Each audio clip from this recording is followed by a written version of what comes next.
Airing first on Asheville FM, WSFM LP 103.3 in Asheville, this is The Final Straw Radio, a weekly anarchist and anti-authoritarian radio show broadcasting out of occupied Salagi land in southern Appalachia. We bring you voices and perspectives from projects and struggles all around the world. This week we have two portions of the show. We'll be hearing briefly from David Easley about updates on his situation, including the hunger strike that he and Mark Mustafa Hinkston just got off of in protest of the torture of prisoners suffering from mental health distress, which the ODRC at Toledo CI is stuffing into segregation, plus legal shenanigans by administration at Toledo in an attempt to get these two activists out of state transferred.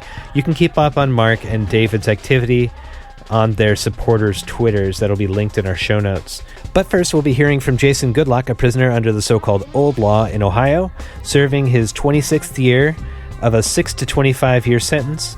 Jason talks about a situation in Ohio between the Old Law and the New Law. For instance, that if he was convicted of the same robbery and battery crimes 3 years later, he might have served only half the time he has.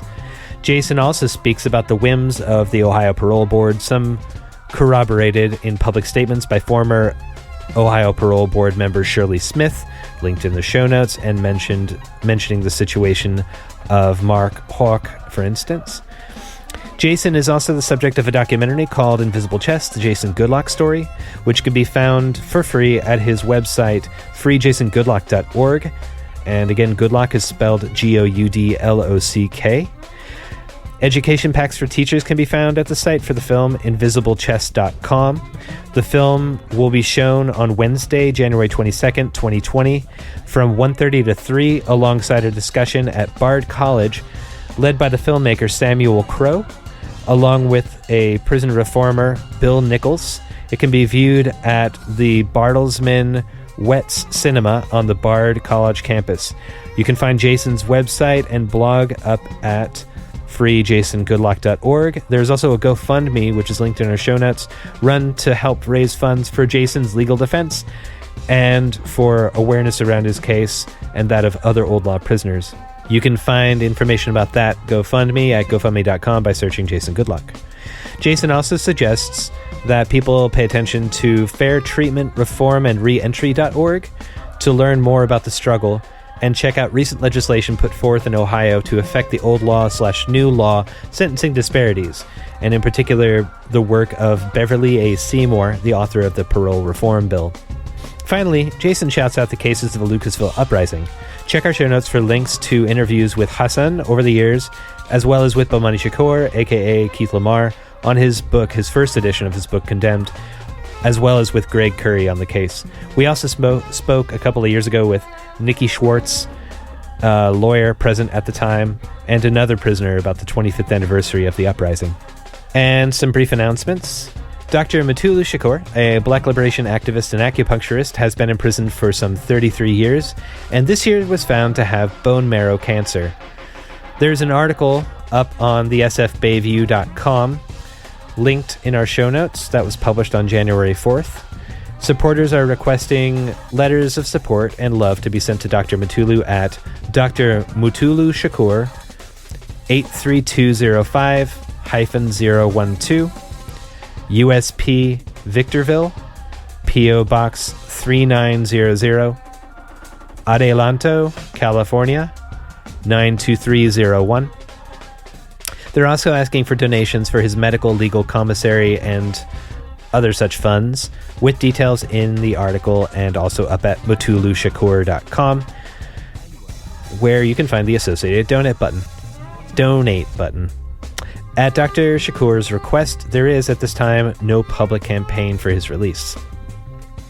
This is a request by prisoners and their advocates in the state of Mississippi. Mississippi's prison system has reached a breaking point. The Mississippi Department of Corrections are continuing a statewide lockdown after heightened tensions between inmates. 5 inmates have died. Families want answers. We need to put pressure on the state to take action and show our imprisoned brothers and sisters basic decency. Contact Mississippi Governor Phil Bryant and Mississippi Department of Corrections with this message. Hello. I am calling as a concerned citizen about the ongoing crisis at Parchman. The board of directors must ensure that the superintendent finds an amicable and peaceful solution, as well as address the prisoner's needs. They need to ensure that the prisoners have sanitary and safe housing conditions. We, as a community, along with the prisoners, have these demands: the immediate separation of groups to halt the violence, full food and medical care, removal of corrupt guards who instigated violence. Remember, the world is watching. You can contact the MDOC director, Felicia Hall, at PELIAHALL@MDOC.state.ms.us or MDOC.SIONER@MDOC.state.ms.us. And you can contact Mississippi Governor Phil Bryant at 601-359-3150. Incarcerated activist, hacktivist, and anarchist Jeremy Hammond and his twin brother Jason, who was featured on the show talking about Jeremy years and years ago, and also who served some time for participating in the anti-fascist action at Tinley Park, Illinois in May of 2012, have recently started a new media project. The show self-describes as, quote, Twin Trouble, a podcast about fighting the system and staying rebellious while being incarcerated. The show takes the form of a recorded phone call between Jason in Chicago and his twin brother Jeremy locked up in Alexandria, VA, just outside of D.C., unquote. More on the podcast can be found at its site, twintrouble.home.blog, and also you can hear it up on SoundCloud by the same name. There's also an update on Eric King's support page, supportericking.org, giving details on materials that he can receive and what he cannot. One might drop Eric a line, and he used the Final Straw promo code to make sure to get a... Oh, wait, wrong message. Eric could use some love. And please be aware that each letter that he receives is read by a guard. Eric can receive letters on white sheets with black or blue ink at the following address, and I would probably limit it to 3 front and back sheets just in case. It can also come on lined paper. But Eric King, 270-90045, FCI Inglewood, ENGLEWOOD, 9595 West Quincy Ave, Littleton, Colorado, 80123. TFSR is a proud member of the Channel Zero network of anarchist podcasts, and here's a jingle from another member of CZN. How can we imagine a world beyond prisons and police, borders and surveillance? Rust Belt Abolition Radio is an abolitionist media and movement building project based in Detroit, Michigan. Each monthly episode amplifies the voices of those impacted by mass incarceration and explores ongoing work in the movement to abolish the carceral state and racial capitalism. Tune in to Rust Belt Abolition Radio here on the Channel Zero network and visit www.rustbeltradio.org to learn more. And now some words from anarchist prisoner Sean Swain. What you say, what you say, what you say, what? We'll call like a what? The following information was compiled by the website killedbypolice.net. Dylan Michael Smith, Matthew Burrows, Abdoulaye Diam, Aaron Thomas Lambert, January 3rd, an unidentified person, male, Texas. Robert Myers, Joseph Roberts, Abiel Enes de Joel Rios, J. Wesley Hardy, Zanel Williams, Oliver Hernandez, Harold Thompson, Adolfo Gonzalez, David John Ingebretson. January 5th, an unidentified person, male, California. January 6th, an unidentified person, male, West Virginia. Andre C. Gladden. January 6th, an unidentified person, male, California. James McDonald. January 7th, an unidentified person, male, Washington. January 7th, an unidentified person, male, Washington. Michael W. Mobley, Miguel Reyes. January 10th, an unidentified person, male, Alabama. Jeffrey Morris. January 10th, an unidentified person, male, Wyoming. Justin Landry. Trayshawn Simone Miller. Charles Frederick Landeros. Jacob Michael Harris. January 12th, an unidentified person, male, Colorado. Christopher A. Schmidt. Dimas Diaz. Roberto Tapia. Nathan Thoe. Keith Harvey. Jamal Derek Stewart. Rodney Hamilton. January 14th, an unidentified person, male, Colorado. Luis Jose Boros. January 15th, an unidentified person, male, Colorado. January 15th, an unidentified person, male, California. Antonio Aker. Dietrich Griffin. January 16th, an unidentified person, male, Colorado. D'Angelo Brown. Megan Rivera. Terry Lee Cockrell. Danny Kelly. Dale Wyke.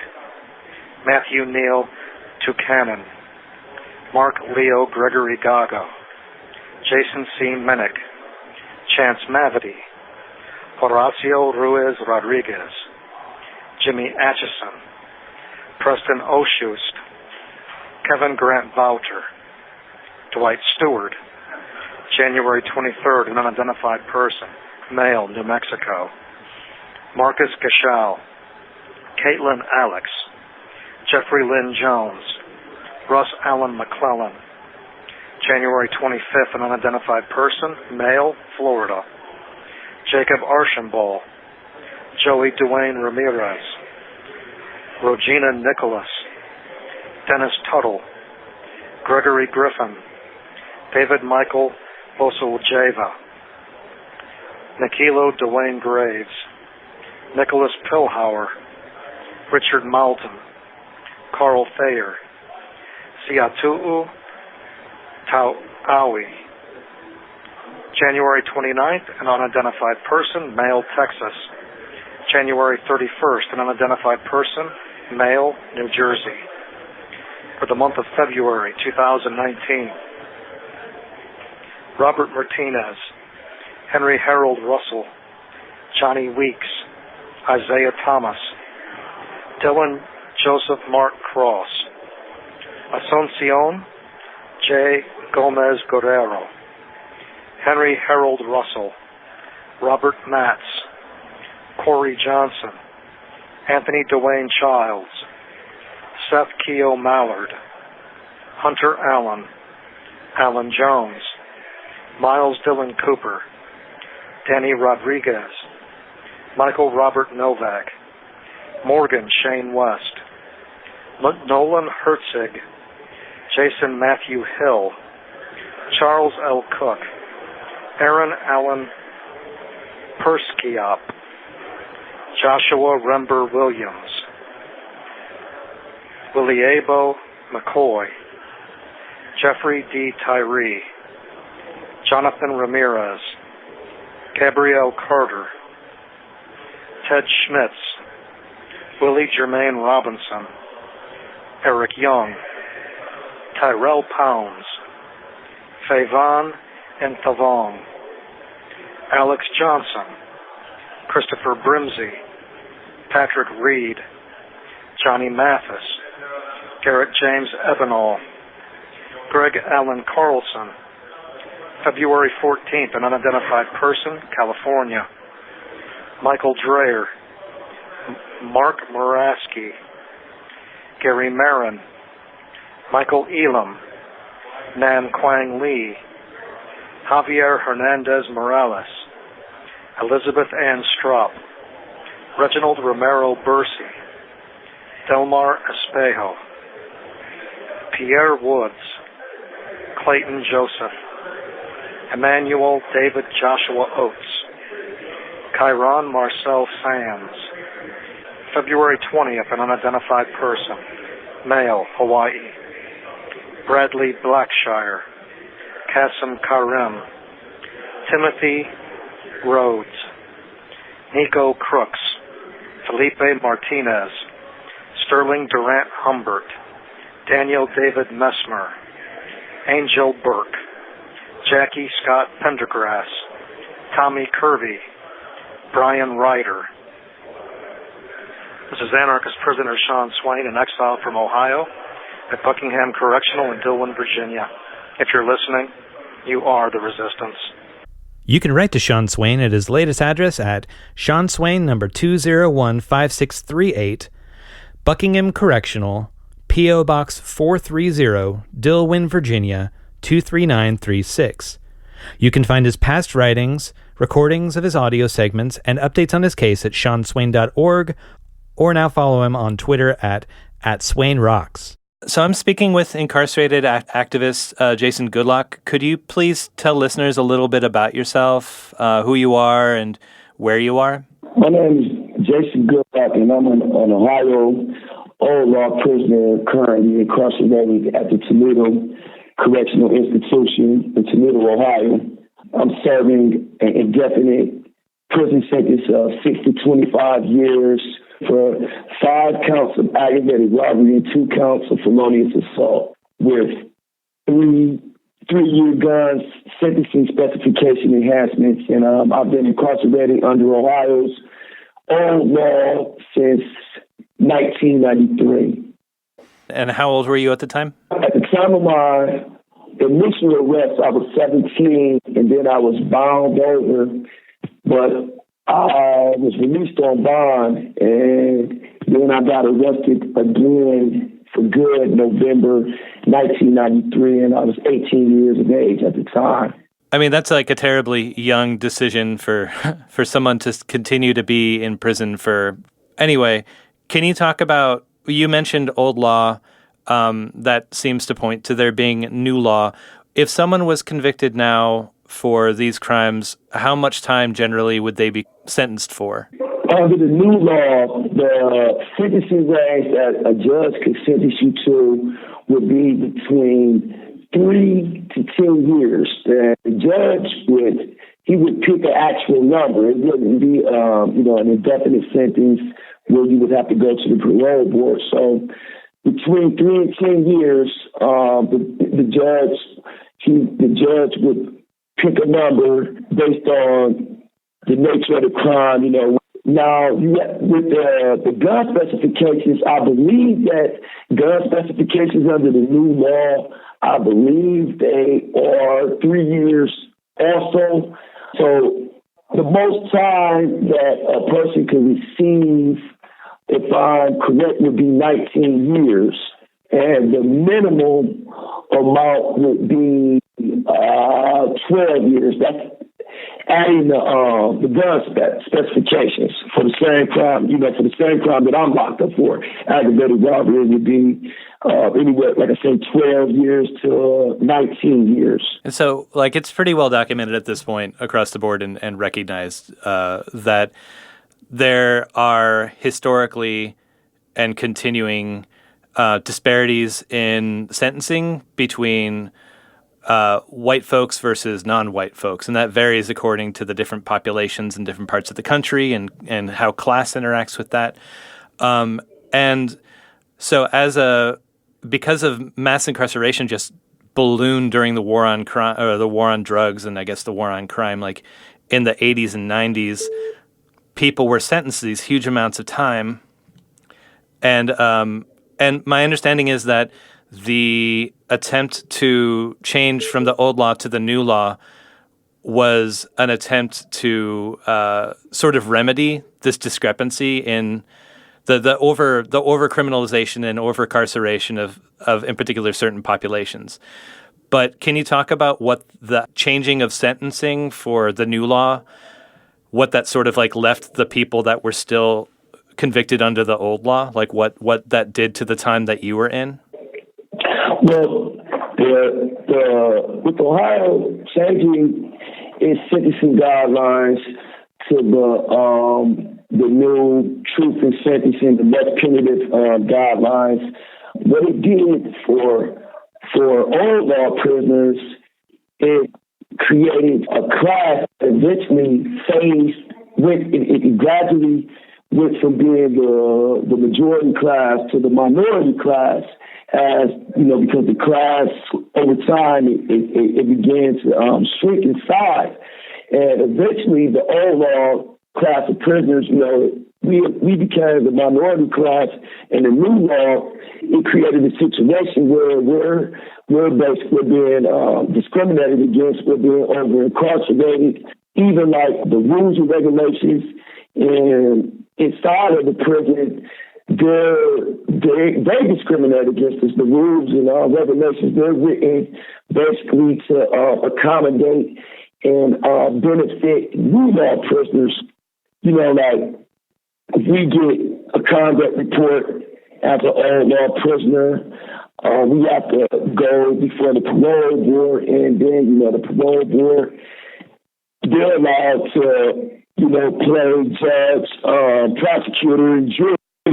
Years at a time when we go before the board, and whereas the new law prisoners, they're not faced with this same type of hurdle. Now, there's people that say that the new law prisoners, that they should have to be under the old law. People that say, well, the new law, it's less punitive, but it's allowing people in the prisons to do whatever they want, and they try to point towards situations like mine as an example and use that to make their case. But I mean, here's the thing: inside of prison, there are going to be people that are going to break. There's always going to be people that are going to break rules, no matter what. But the Ohio legislature felt that Ohio needed to move towards a less punitive sentencing structure. They should have made the new law retroactive. They should have implemented it and made it a retroactive law. They should have been able to, they should have had the foresight to see that they were creating a class of prisoners, that a class that was going to be discriminated against and was going to get caught up.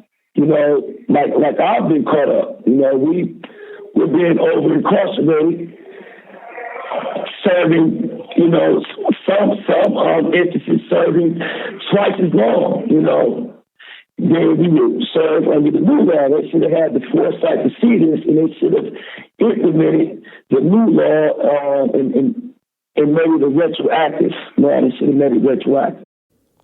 So the story behind the new law coming in was to decrease punitive sentencing for people. But that left all the people under the old law behind, because despite the suggestion to the legislature, the new law wasn't made retroactive. So is the parole board just there for the old law prisoners? And why does it become especially difficult for old law prisoners to deal with new law prisoners? Well, the parole board, they still have to oversee cases for new law prisoners, but with the new law, I think that this allows them to schedule more hearings. I guess some kind of way it enables them to set up hearings where they have to perform more hearings.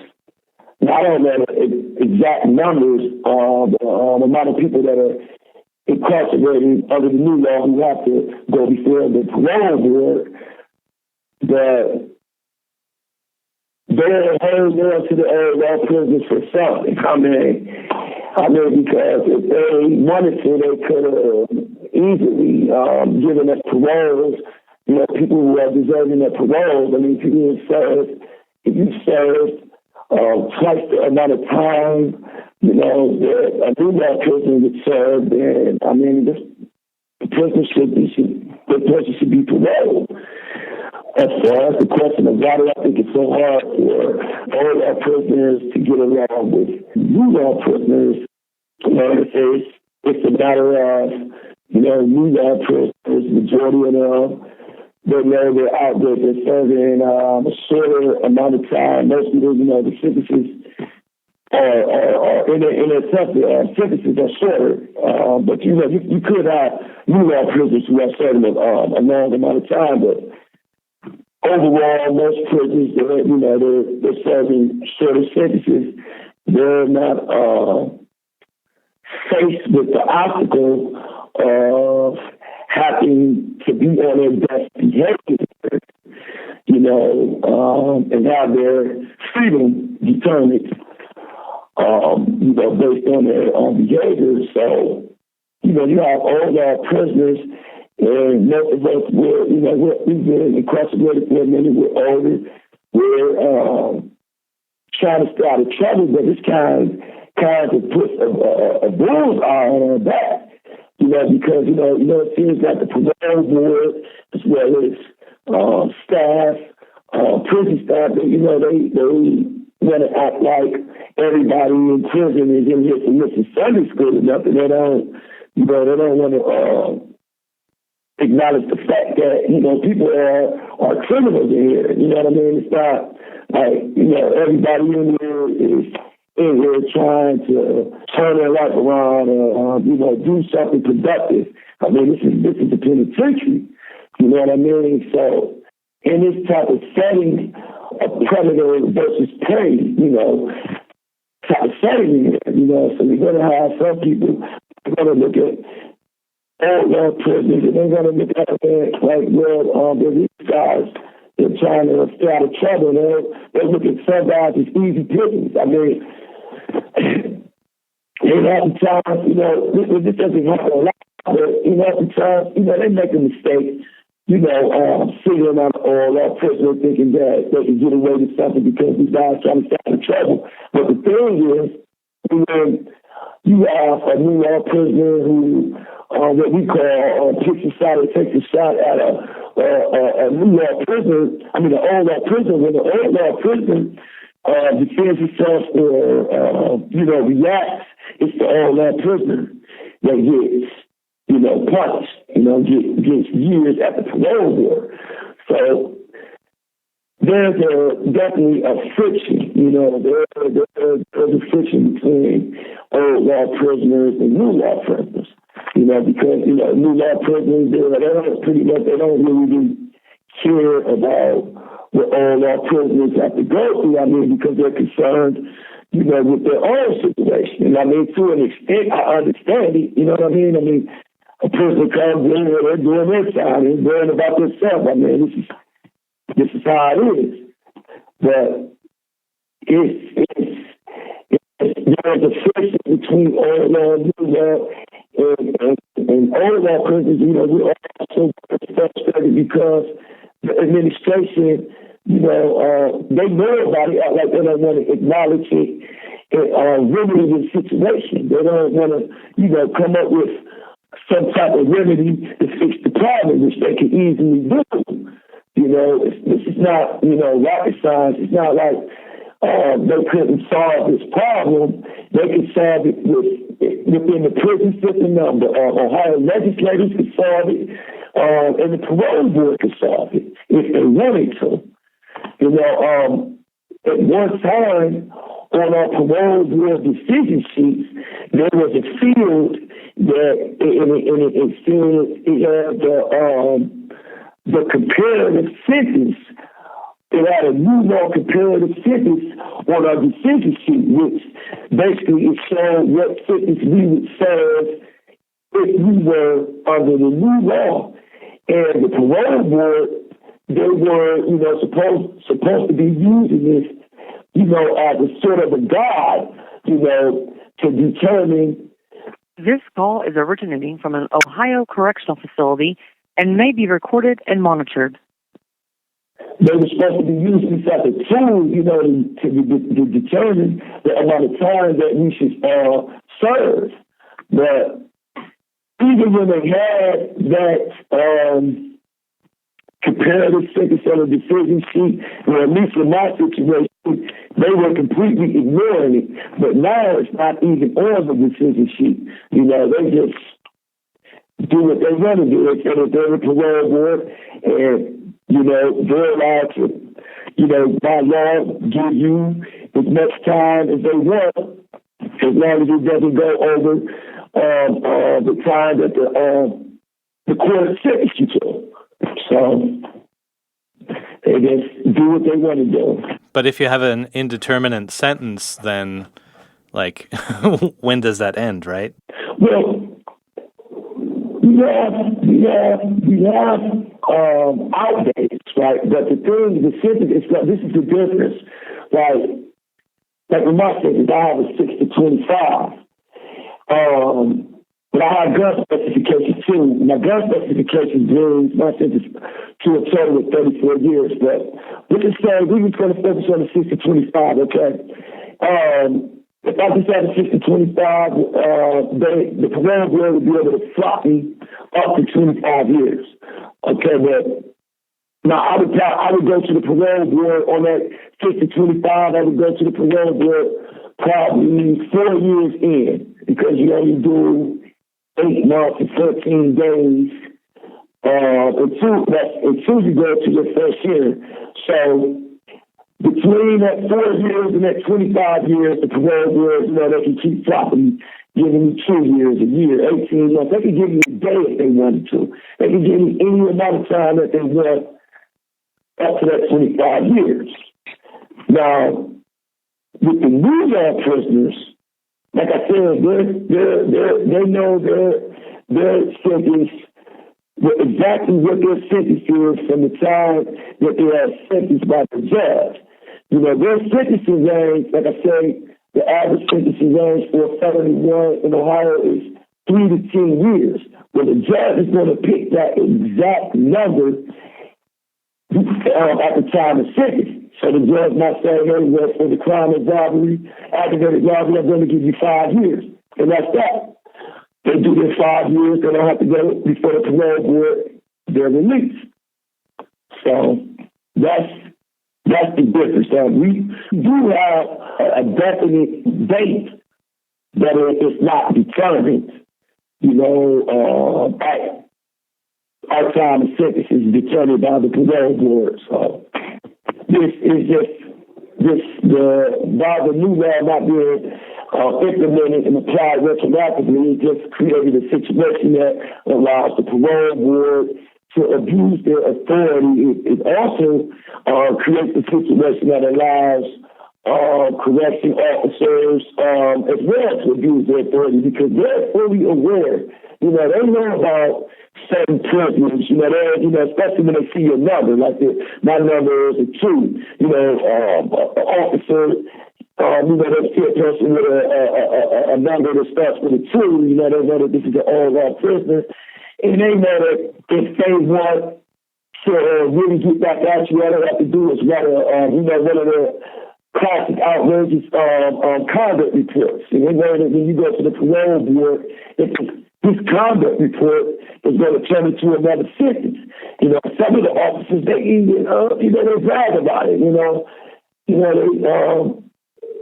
It just happened to me, plenty of times. This is Final Straw Radio, and you're listening to Jason Goudlock, a prisoner at Toledo CI in Ohio. More on his case can be found at freejasongoudlock.org. Goudlock is spelled Goudlock.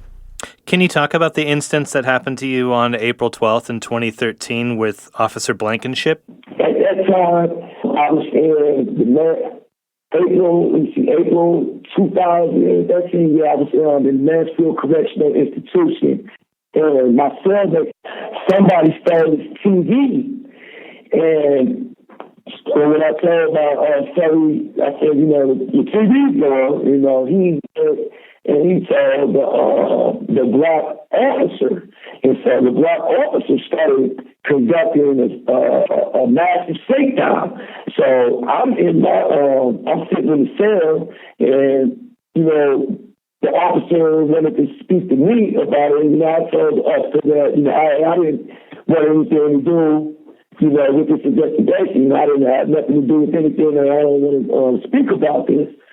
So I'm sitting in my cell and the door's closed, and I happen to hear the officer asking my cellmate, why am I acting funny? Those were the words that the officer used. Why am I acting funny? What's wrong with me? So I went to the door and I told the officer, I repeated myself as, there's nothing wrong with me. I don't want anything, to do with this investigation, this informing, what my cellmate was telling about the TV. I had nothing to do with it. So, I'm sitting on my own bed. The next thing I know, the officer opened the door. This was a guy named Officer Newbacker opened the door. He told me to get on the wall. I got on the wall. I complied with his direct order. And as I was on the wall, and I was asking, not resisting anything, fully he sprayed me with a can of pepper spray. Then he punched me. And when he did this, I couldn't see. I was blinded. Then I wound up throwing a whole bunch of fish. I was getting aired. I thought it was maybe 2 to 3 more officers that came on the scene. Well, come to find out, it was really altogether it was 5 or 6 officers that had came on the scene, and they were assaulting me. They beat me down to the ground, punched me, typical, stuff, things that they do, what they call use of force, So I ended up getting a conduct report, and as I'm reading my conduct report about the incident, the officer report, a lady named Dana Blankenship, she stated that I kicked my cell door open and that I had rushed at the officers. So I'm just, when I'm reading this conduct report, I'm taking completely with that, right? Because it's just the writers and tell is just so outrageous. So I go to the rules and facts board hearing, which is something I don't even do. But I went to my rules and facts board hearing. When I eventually got to the hearing, because the hearing was continued the first time. So when they asked me at the second hearing, I asked for charging official, that I kicked my door open, and she said, yeah, on record, she said, yes, you kicked your door open. So I wanted to call a witness, and the Rules and Facts Board chairman, a guy by the name of Lieutenant Darby, he asked me, whether I want my witness to testify to. I said, well, my witness is going to testify that I didn't do anything that I was charged with in the conduct report and that I didn't kick my cell door open. So on the record, the charging official, he denied my witness, and the Rules and Facts Board chairman, he denied my witness, and he states on the record that he looked at the video of the incident and that I clearly did not kick my cell door open. Well, if I didn't kick my cell door open, then that means that the officer fabricated the conduct report, and I should have been found not guilty. That should have been the end of that. Well, the RV chairman, he still finds me guilty. So I get found guilty for that. I was so upset, and just outraged and furious about the whole situation, being that they stated on the record that, I didn't do what the officer said that I did, that I filed a civil suit. I had no experience at the time of litigating, but I was so determined to try to get some type of justice. I wrote to, I think it was the National Lawyers Guild, and I got a copy of the Jailhouse Lawyers Handbook, and it helped me navigate my way through filing my lawsuit. And I litigated the suit, and unfortunately, I wound up losing the lawsuit because of a technical issue. It really had nothing to do with the facts of the case. I lost my lawsuit because basically I didn't sustain a serious injury, and therefore my case it wasn't worthy of going to trial. So I lost on summary judgment. But the fact of the matter that the officer lied. I mean, all of this information, it's still on record. They lied under oath. Because I was asking questions were known as interrogatories, and they respond to the questions that I asked them under oath. So, I asked them, well, did I kick my door open? Officer will reply, yes, you did. And I mean, they lied under oath. But to make a long story short, I pointed this out at my subsequent parole board hearings. I pointed out, like, well, look, these officers lied. They lied under oath. The Rules of Section Board chairman acknowledged that they lied. The evidence shows right there that they lied, but here it is.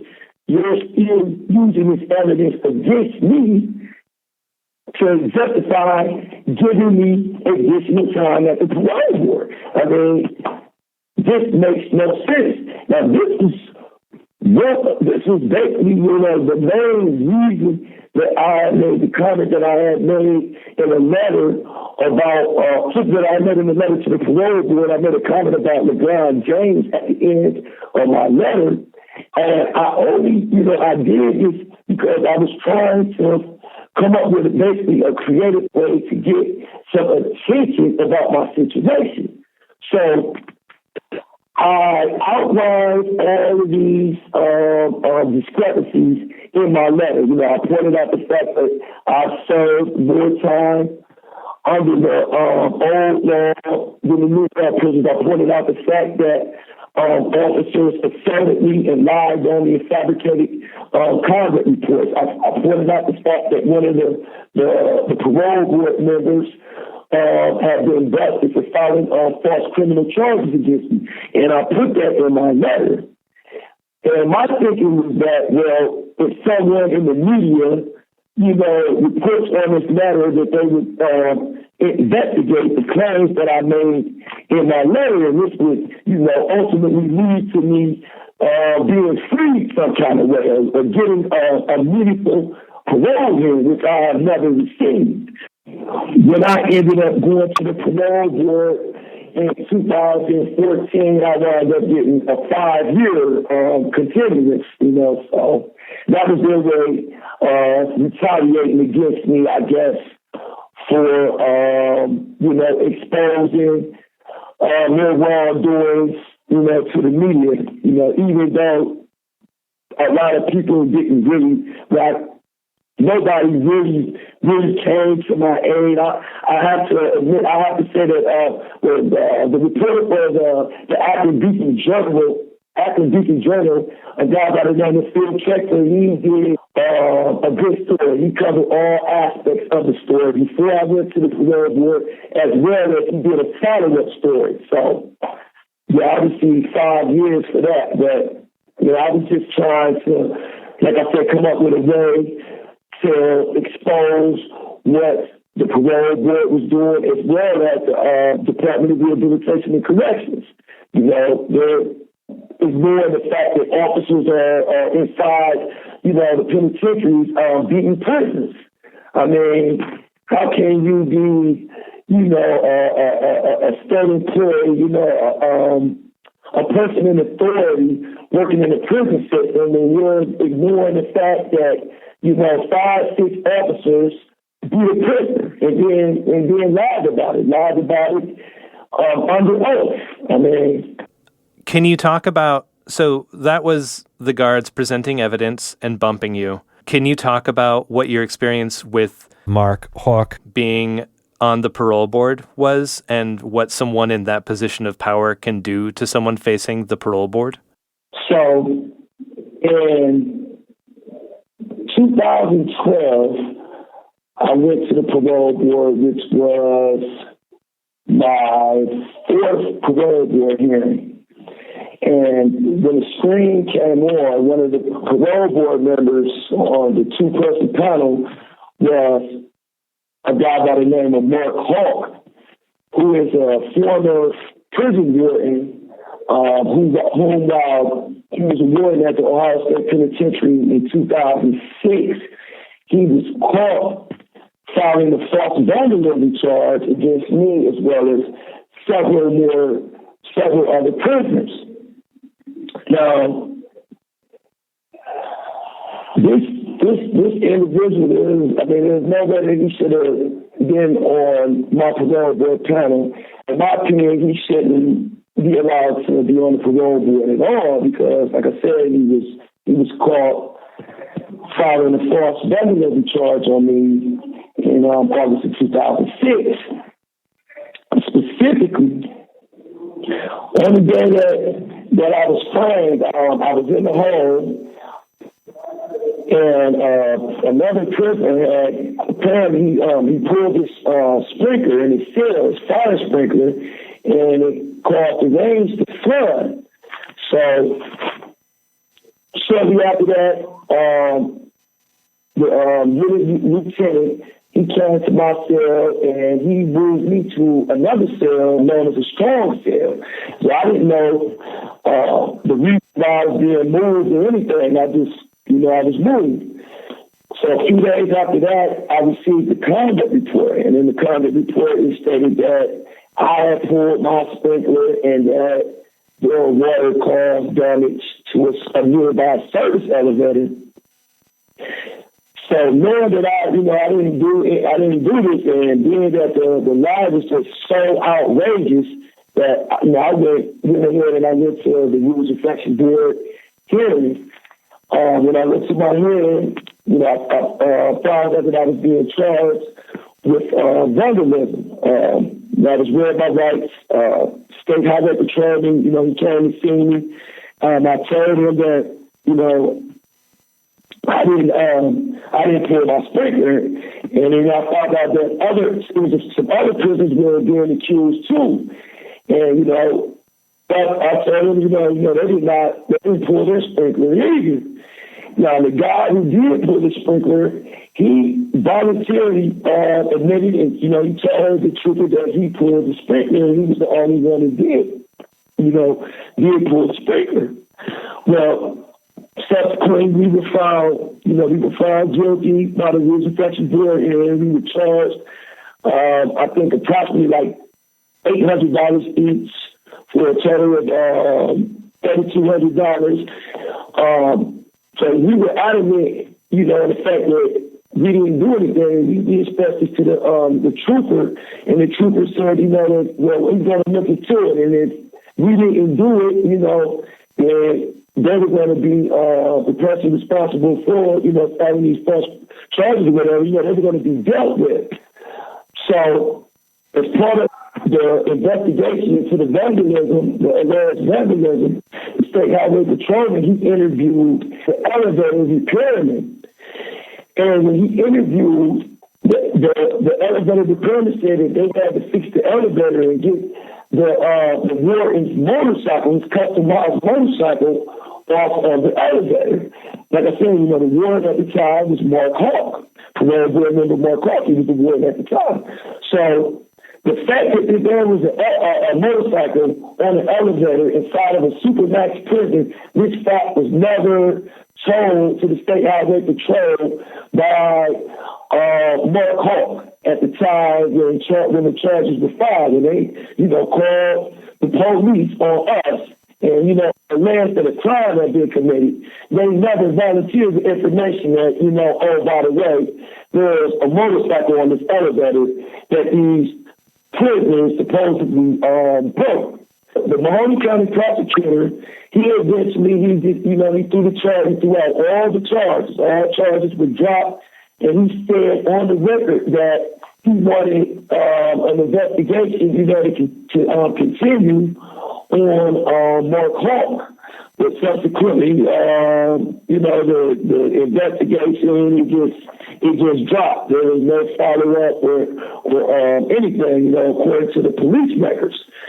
So we fast forward to 2012. Like I say, I go to my fourth parole here, and when the TV screen comes on, Marc Houc is one of the members that's sitting on my parole board panel. Now, at this particular time, when I went to the parole board, I was coming off of a 15-month sentence continuance. Now, when I was given this 15-month, prior to me being given this 15-month continuance, I had been recommended to be released by the parole board. At the time, I was in security classification where I couldn't be directly released from prison. The decision had to go in front of what's called the Central Office Board Review. So when the recommendation went before the Central Office Board Review, they recommended that I serve 15 more months. Okay, I served 15 more months. I didn't get any conduct reports. I did get a conduct report for, I believe it was a disrespect. I think I got into it with a lady about her not picking up my mail, but it was a minor offense. So when I go back in front of the parole board for the first time, I'm expecting that I'm going to be released because I just been recommended to be released, and in between that 15-month continuance, I also had my security status lowered. Now, you only get your security status lowered when you stay out of trouble. Okay, so I got my security status lowered, and like I said, when Marc Houc appeared on the screen, I knew it was all bad. I ended up getting a 2-year continuance. So basically, my good behavior was rewarded by giving me an increased sentence continuance. I went from a 15-month slot to a 2-year slot.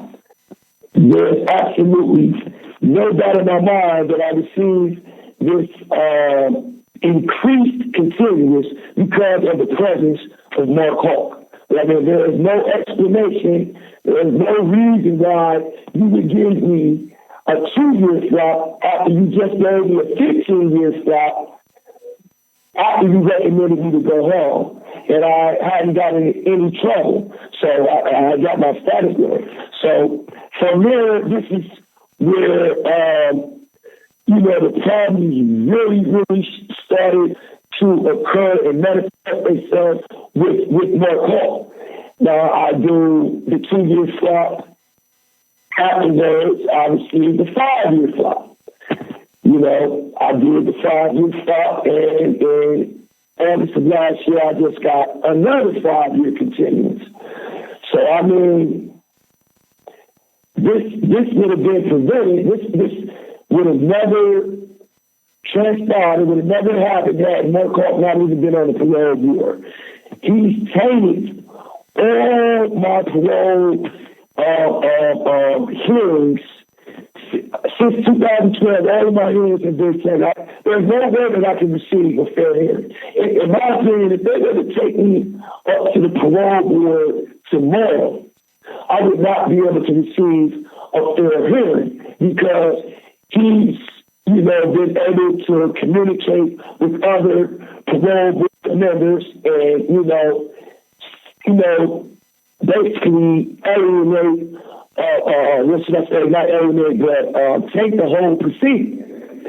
It also should be noted that this particular parole board member was one of the parole board members that former Senator and former parole board member Shirley Smith spoke out against in an editorial piece that she wrote and submitted to multiple Ohio media outlets. She spoke about incidents where, Marc Houc wasn't affording prisoners meetings for hearings, and she was adamant about it. She said, as she stated in her editorial, that this wasn't right, and she wound up resigning. So Marc Houc, this guy, he has a history, of being a bad person. This isn't just a disgruntled prisoner, upset that he isn't getting a parole. You know, this isn't just me upset that I'm not being released. You know, there is proof, to validate everything I'm saying about parole board member Marc Houc. And everything that I said, is also public record. It's on file with the Ohio State Highway Patrol. This is Final Straw Radio, and you're listening to Jason Goudlock, a prisoner at Toledo CI in Ohio. More on his case can be found at freejasongoudlock.org. Goudlock is spelled Goudlock. And a lot of this material has already been covered too, very well in the documentary that I don't think I've mentioned during this attempt at recording this conversation, but the invisible chess, the Jason Goudlock story.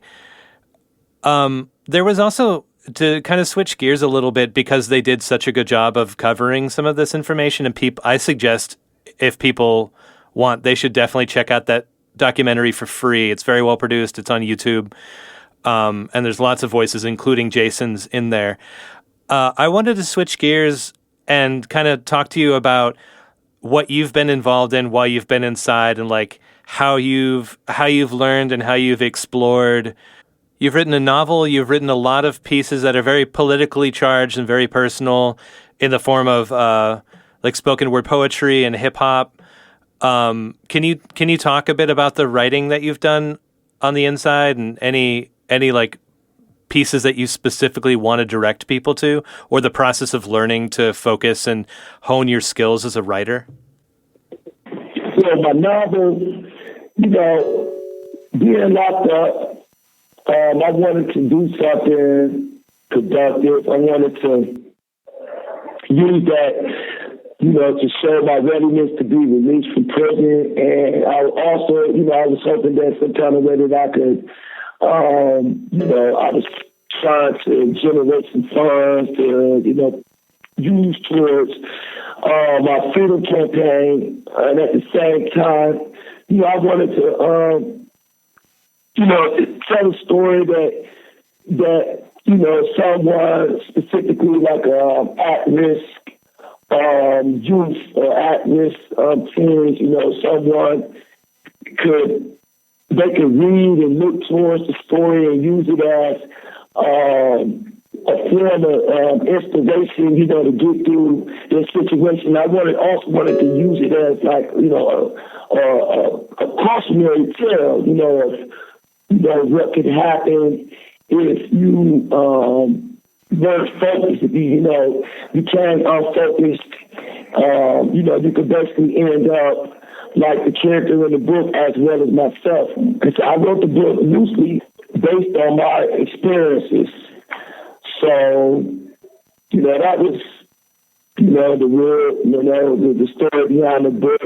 And with the spoken word, well, the director of the film, Samuel Crowe, and the producer of the documentary, William Nichols, they knew that at one point in time, I wanted to be a rapper, and so that wasn't like one of the main things that I wanted to do, but it was something that I did in the past. So they came up with the idea of me writing spoken word and using it as like a mark, to chapterize the break up the documentary. So I did that for them, but I don't really write too much poetry, / spoken word, but. Well, so when you were on before you were incarcerated in 2003, you were on your way to going to college. And I know that in the film and in our conversation, you've mentioned working towards trying to get into publishing. Can you talk a little bit about what do you plan on doing when you get out? Where do you want to put your energy, and what sort of designs do you have? Well, during time, you sit back and with me, I sit back and I've done a lot of thinking, thinking about, what I want to do when I get out of prison, how am I going to make a living, and, what am I good at? I try to think about things, what do I have talent in doing, and writing, I felt that I would be a good vehicle to publish stories, urban stories specifically, stories that are often told. People in situations similar to mine, like people incarcerated. I feel that I would feel that void. I would be able to provide some good stories to the public. So, that's something that I want to do. But I've been all over the place, because I'm constantly learning about things. And one thing with me is like, if I see something I like, I learn something, and I feel that I can do it. And, I wind up incorporating that into my future plans. So, there are really a lot of things that I want to do when I get out. It's not one specific thing. I know a person probably saying, like, if you're going to be a book publisher, you're going to have to be probably just focused on that. But I think that I would be able to do a lot of things when I get out because I have a lot of energy.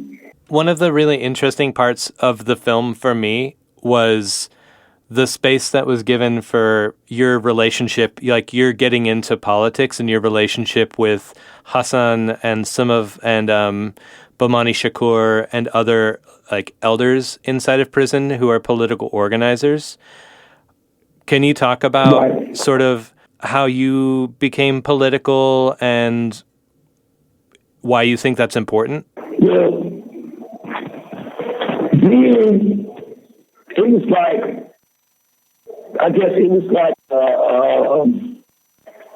like an eye-opening experience to be in a housing unit with guys who were somewhere on death row, and guys that I knew about from because I remember the Lucasville riot. I remember seeing it on TV. At the time, I think I was in a detention. I was in a detention home, but I remember that they would actually make us watch the segment about the riot on the news. So I kind of gravitated towards those guys because I wanted to know the story, hear the story behind everything from them, and plus. Over the years, I've heard, so many different stories. People talking about the ride, talking about the Lucasville 5, guys, how they would, guys would set up, how guys lied on them. And so being in that, when I was in that place, in that housing area, in Supermax, I wanted to learn from them. And I knew that these guys were, no nonsense, in the sense that, they were serious, they would fight for their freedom. So that kind of matured me because, I guess at the time when I first went to the Supermax, on the Supermax in 2005, I was still a little rough on the edges, still wild, a little immature and whatnot. But being around these guys, it matured me. And, it was only I think 16 cells in each pod.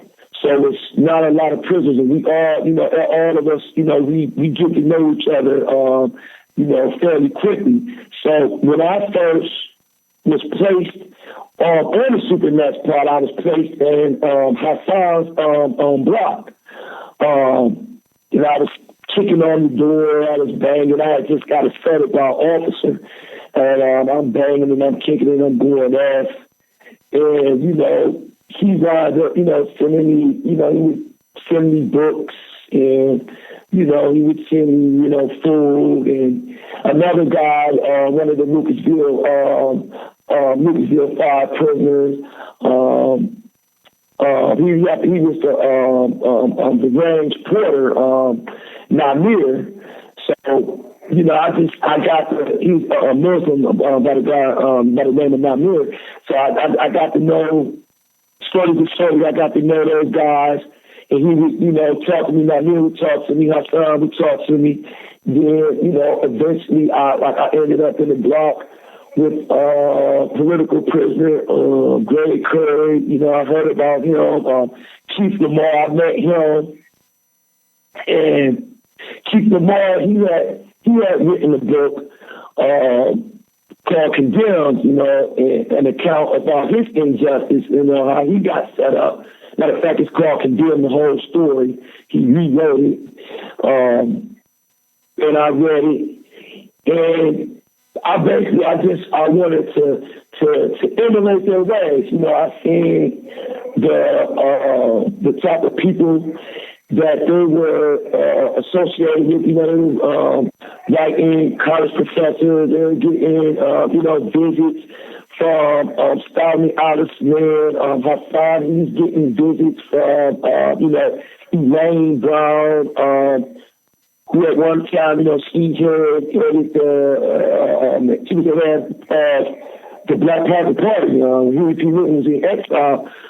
So, I looked up to these guys, in my own, own way. I didn't really outright express it to them, but, they kind of knew, and I wanted to learn.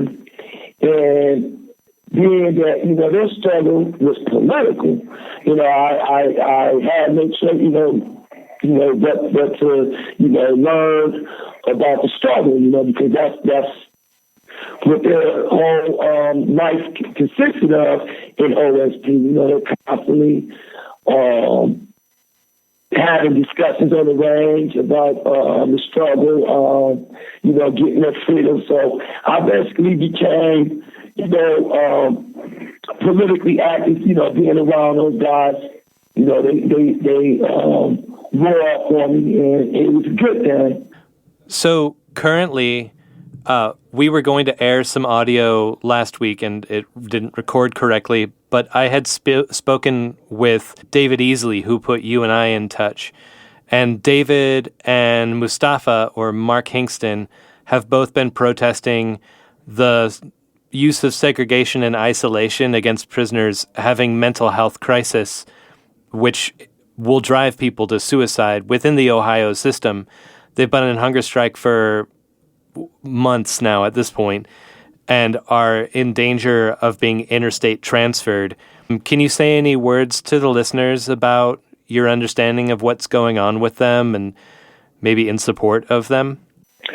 Well, I don't know exactly what's going on right now with David Easley. Now, Mark Hingston, he's off of his hunger strike. He's back in the block. But I do know that they're constantly being harassed. Now, I heard David Easley, he said that they were trying to ride them out of state.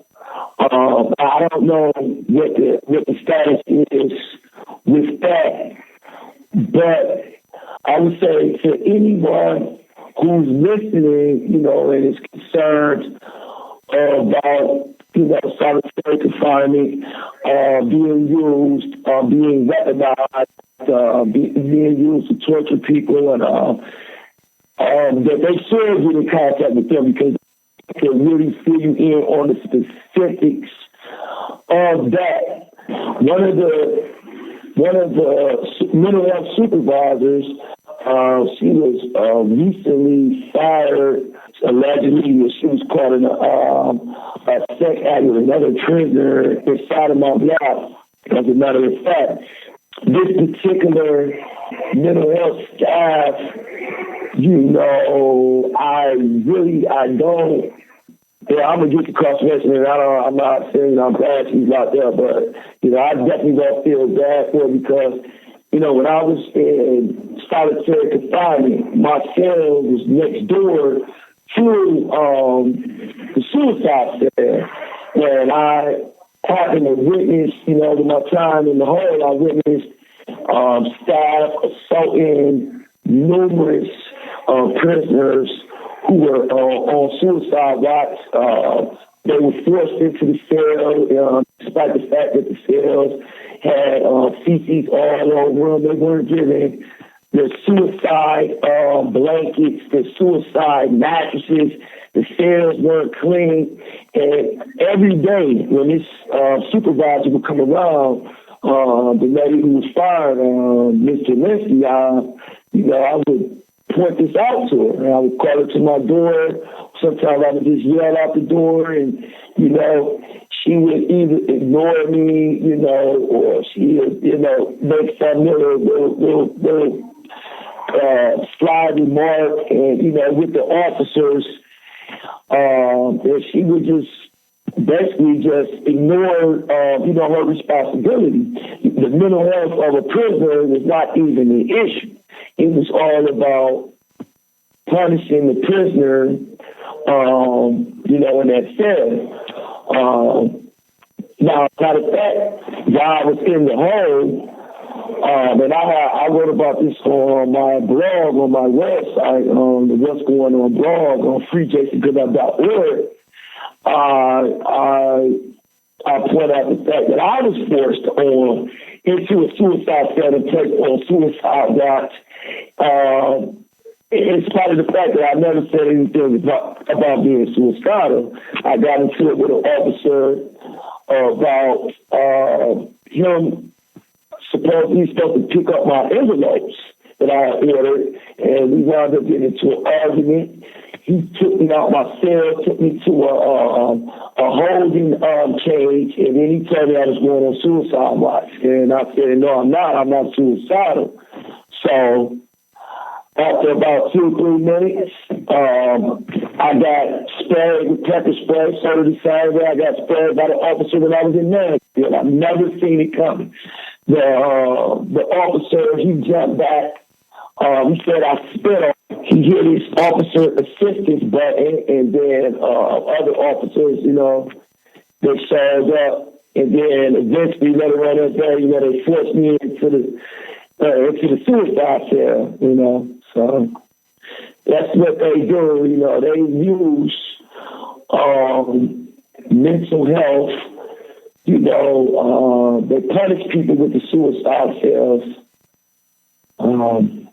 This is what's going on. It's been going on in every prison that I've been in, really. This is not really nothing that's unique or specific to Toledo Correctional Institution. They do this in all prisons. They put you in a freezing cold cell, and they're torturing. It has nothing to do with mental health. Well, can you tell listeners where they can read your writings, or how they can keep in touch with you and keep up on your case, or how they can help out? Well, I have a website. My supporters, they created a site for me. My main site is Free Jason Goudlock. It's Goudlock. FreeJasonGoudlock.org. I post a lot of information and updates on there. My essays, they're also on that website. You can, if a person wanted to, they can order my book at that website. It's also on Amazon. Now, as far as with the trying to remedy, to fix the sentencing disparity with all law prisoners, what a person can do to help me as well as others, they can contact the organization Fair Treatment Reform and Reentry.org. They can also they can go to the website invisiblecess.com. That website, it has downloadable a teacher's guide about the film, contacts of, I believe it's Ohio Senator Cecil Thomas. It has his information. If the person wanted to contact a legislator and speak about, the injustice between the old law and the new law. I don't know how I forgot to mention this, but there has been legislation introduced by one of the members of the organization Fair Treatment Reform and Reentry, a lady named Beverley A. Seymore, who she's also a former prisoner. She drafted this legislation and she introduced it, I believe, to the State House, the Ohio legislature. I think she introduced it a few months ago. They haven't, of course, they haven't voted on it or anything yet. But there is legislation that has been drafted and presented. And she's someone that a person concerned with fixing the old law and new law sentencing disparities. She's someone that they should definitely get in contact. Like I said, the organization is Fair Treatment Reform and Reentry. .org. It's headed by another prisoner, a former prisoner, I should say, James Cronenberger. And the lady, her name, the introducing legislation, her name is Beverley A. Seymore. All right. Well, thank you so much for taking the time to talk, Jason, and for dealing with all the technical problems. But the film is really quite... There's one more, if I may, I want to say one more thing. Please. I forgot about this too. There's a screening. There's a screening, a discussion and a screening set up January 22nd in New York at Bard College. That's a pretty prestigious school. I've seen, matter of fact, I've seen a documentary on that college recently by Ken Barnes. He did a documentary about prisoners in the New York prison system who were attending, Bard College, and he was showing how the use of college, is helping prisoners rehabilitate themselves and educate themselves. So I just wanted to mention that. Yeah, that's awesome. And I'll make sure to put in links in the show notes about details so that people in the New York area can find that out. Okay. Well, I was going to say, thank you for interviewing me. I'm going to say one more thing, too. I want to say this, too, is you support FreeJasonGoudlock.org. I also would like for you to support the freeing of the Lucasville 5 prisoners, political prisoners, as well as political prisoners such as Greg Curry. You can learn more about them at Lucasville Amnesty, I believe it's .org, Greg Curry .org. And we Chief Lamar's book condemned the whole story. He's facing the execution date, November 2023. And we can't allow that to happen because the man is an innocent man. But okay, that's it. That's all I wanted to get. Solidarity, Jason. Thanks a lot. Take care.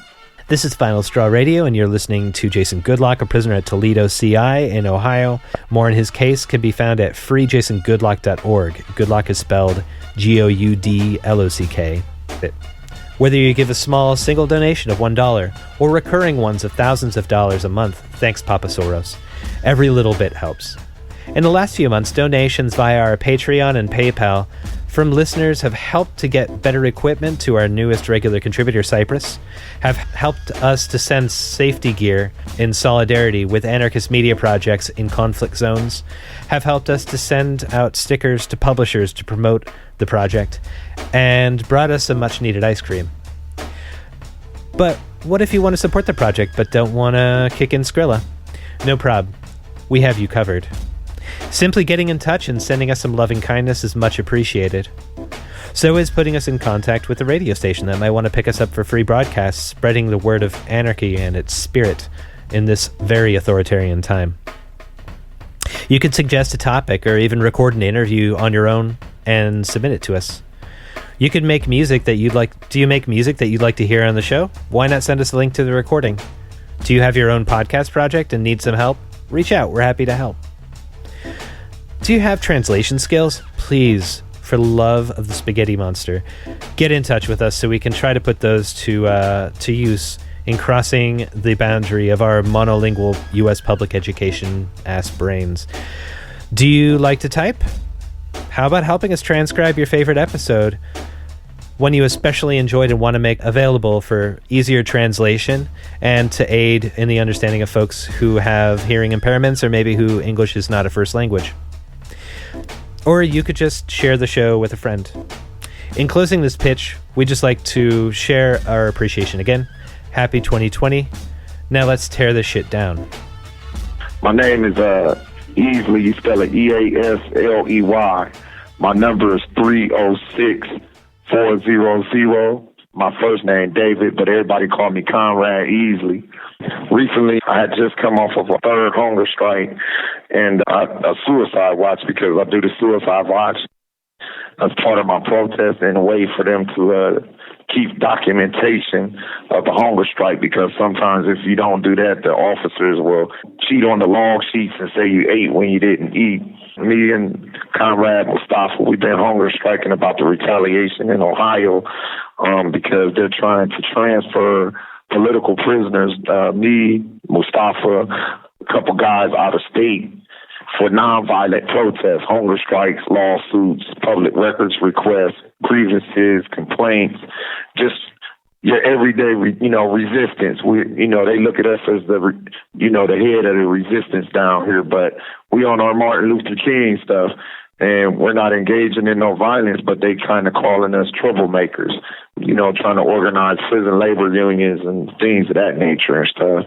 Out-of-state transfer, they doing this to members all around the country that's in the prison resistance movement, Free Alabama members, Conrad Malik. It's just a strategy and a tactic they use to disrupt the movement and keep us off balance and disorganized. Transferring me out of state, pretty much you already know hundreds or possibly thousands of miles away from my mother, my family, and things of that nature, making it more difficult for me to communicate with comrades and stuff like that, because every state is different. Here we got our own cell phone tablets, the GTL phone tablets and stuff. So, I'm already established here, communicating with everybody, and it's a burden that they use to break up the unity and stuff, because if they figure I'm the head down here of organizing resistance behind bars and stuff like that. So if they get rid of me, everything gonna fall apart. What I need is, I'm trying to get the National Lawyers Guild, Paul Hordoff, he's a part of PLAN, a prison legal advocacy network out of Delaware, New Jersey chapter. I'm trying to get him involved, but more importantly, another lawyer at the National Lawyers Guild named Pam Starsia at law.com. I'm trying to get her. I don't have no access to her phone number or email, but if anybody know of Pam Starsia, she's a member of the National Lawyers Guild, and she works with IWOC as the National IWOC lawyer. I need people to get in touch with Pam Starsia and Paul Hordoff on my behalf to file an injunction to stop the out-of-state transfers that we're getting from organizing it here. The signatures that they've been getting recently let these people know I want to withdraw my signature from any and everything related to this out-of-state transfer release of information, because in November they came to me to sign a mental health summary report to an out-of-state agency, and I thought it was the National Lawyers Guild, and they tricked me into signing this paper thinking it was for the lawyers, and it was an out-of-state transfer thing where they was trying to get a hold of my mental health records because these out-of-state agencies are doing an investigation. So I want to withdraw my signature. I want them to know this immediately from the mental health summary reports being released to these out-of-state prisons, or I'm going to sue them. And also January 2nd, they did it again. They act like they was having a solitary confinement, like extended restrictive housing, special review to release me to population. And they like, well, we can't do too much. We can't go forward until you sign this digital signature box. So they just scratch it. I scratched the box. Then they say, well, we're not releasing you. And this is another packet to release to an out-of-state agency for your out-of-state transfer recommendation. It hasn't been approved yet. It's part of an investigation. They keep using these manipulative tactics, being indirect, not telling me what I'm signing until after I sign it. And the other way people get help is to do a phone zap and email zap the Ohio Interstate Compact. Make it clear to them that I do not consent to an out-of-state transfer, and I'm not a threat to security. I have a protected right under the First Amendment to file lawsuits. I have a protected right to go on hunger strike. I have a protected right to write grievances. Recently, what happened is I went on hunger strike, and I'm trying to start what you call a solitary confinement task force in the state of Ohio, and I'm exposing suicides. And mentally ill prisoners are being thrown in solitary confinement because of this new policy that came out December 4th, 2018, where they are now saying they have the right to throw mentally ill prisoners in solitary confinement. And as they say, IDD retarded prisoners and things of that nature. So I went to Disability Rights Ohio, and I kept complaining and going on hunger strike, and the comrades was phone zapping and emailing. So Disability Rights came in here and started an investigation November 25th. As soon as they started investigating the prison where I'm at, which is Toledo, Ohio Correctional Facility, Toledo, Ohio, TOCI, all of a sudden they come with these papers recommending that me and Mustafa get a out-of-state transfer, and dubbed us, I guess, as like troublemakers. And we're not doing nothing. You know, I filed a lawsuit on 11 defendants here. I got the prison put under investigation. You know, we didn't engage in no violence. You know, we didn't kidnap nobody or nothing like that. We went on a couple of hunger strikes, and we spoke out on social media and did a couple, interviews in the newspaper and stuff like that. It's like they hate that the most. You know, that we're using the resources that we got, because it ain't like we can vote. That's another thing. Me and Amani Sorori were organizing the Prisoners' Right to Vote campaign, and we're trying to get this popping in the state of Ohio as well. And the campaign to get Keith Lamar off of death row for the 1993 Lucasville riots. And just all of a sudden, that we're recommending out-of-state transfer. We're the troublemakers. Yeah, my lawyer is right here in Toledo, Ohio for my lawsuit. So, yeah, that would put a real live strain on our communications. It's bad enough, like right now, I don't have a good communication with them now. I recently wrote the disciplinary counsel. I'm trying to get a new lawyer because I think the government is, trying to mess my case up because she won't come visit me. She won't talk to me.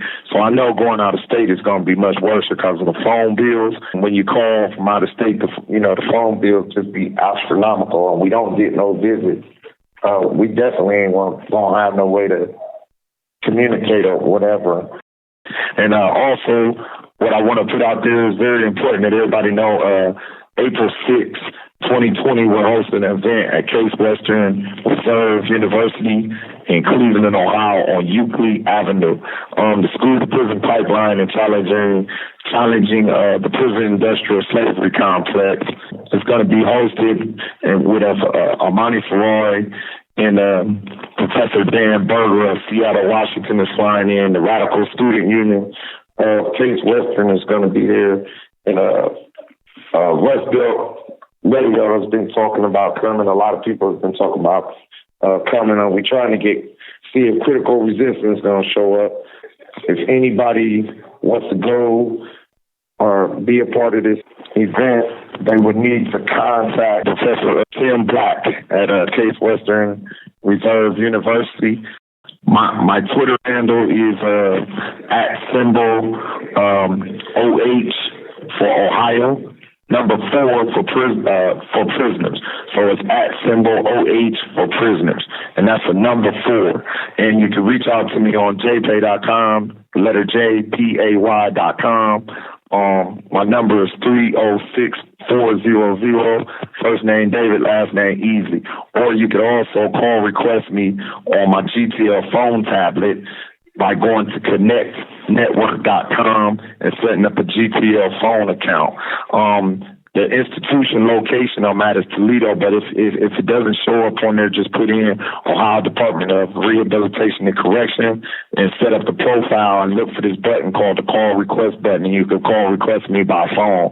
But I'm on phone restriction to the 24th, so I might not be able to answer, but that's how you can communicate with me. This is the Final Star Radio, and you just heard prison rebel at Toledo CI David Easley talking about repression for his protest of conditions and maltreatment of folks suffering mental distress there. He suggests airing concerns to the following people: Suzanne Brooks, Deputy Compact Administrator, who can be reached by email at ohio.compact@odrc.state.oh.us, or Suzanne Brooks at odrc.state.oh.us. That's SUZANNE.BROOKS. You can also call Suzanne at 614-752-0829. That's 614-752-0829. And Suzanne works at 4545 Fisher Road, Columbus, Ohio. Sarah Andrews is the other person, Director and Commissioner/Compact Administrator. Sarah can be reached by email at ohio.compact@odrc.state.oh.us, or Sarah, that's SARA, .andrews @sc.ohio.gov, or at the phone number 614-512-1794. This is Final Straw Radio, and you're listening to Jason Goudlock, a prisoner at Toledo CI in Ohio, incarcerated for over 25 years under the old law. More on his case can be found at freejasongoudlock.org. Goudlock is spelled Goudlock. This is The Final Straw, and I'm Bursa Goodness. This show will later be archived at thefinalstrawradio.noblogs.org, and you can email us with questions and suggestions at thefinalstrawradio@riseup.net or thefinalstrawradio@protonmail.com. If you'd like to use any episode for your project or radio show, feel free to do so. Just send us an email to let us know. If you care to, you can send us letters at The Final Straw Radio, P.O. Box 6004, Asheville, North Carolina, 28816. This show is brought to you by Firestorm Books and Coffee. Located at 610 Haywood Road, Firestorm Books and Coffee is a worker-owned co-op in Asheville specializing in offbeat, underground, and independent literature. You can find a catalog of Firestorm's books and zines, plus a full calendar of events up at their website, firestorm.coop.